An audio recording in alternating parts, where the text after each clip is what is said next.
भगवान बुद्ध भ्रमण करते हुए वैशाली नगर के वन विहार में पहुंचे। उनके आगमन का समाचार पूरे नगर में फैल गया। कुछ ही समय में मानो पूरा नगर उनके दर्शन के लिए उमड़ पड़ा।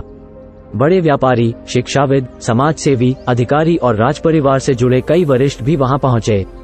सभी की भावना थी कि तथागत बुद्ध अपने शिष्यों सहित उनके निवास पर पहुंचे एवं भोज का आमंत्रण स्वीकारें। बुद्ध सभी के निवेदन को सुन रहे थे और स्वभावगत मुस्कान के साथ आमंत्रण का आभार व्यक्त कर रहे थे। तभी वैशाली की याद गणिका आम्रपाली भी वहां पहुंची।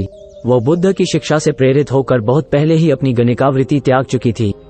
उसने भी बुद्ध को भोजन का आमंत्रण दिया। बुद्ध ने तत्काल उसे स्वीकार किया और अगले दिन भिक्षुओं सहित उसके घर आने की सहमति दे दी।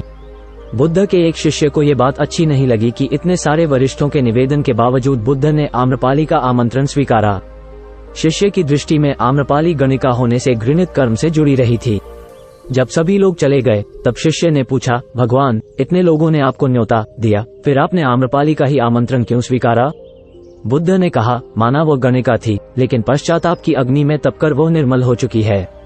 यदि कोई व्यक्ति इस निर्मलता को प्राप्त कर ले तो वह उनसे भी श्रेष्ठ हो जाता है, जो ऐसे किसी घृणित कर्म में लीन न रहे हों। ऐसे व्यक्ति का आमंत्रण स्वीकारने में संकोच नहीं होना चाहिए। कोई व्यक्ति जब तक बुरे कामों में संलग्न रहता है तब तक उससे दूरी रहे तो ठीक है, लेकिन जो बुरे कामों को छोड़ दे उसे स्वीकार करने में संकोच नहीं करना चाहिए।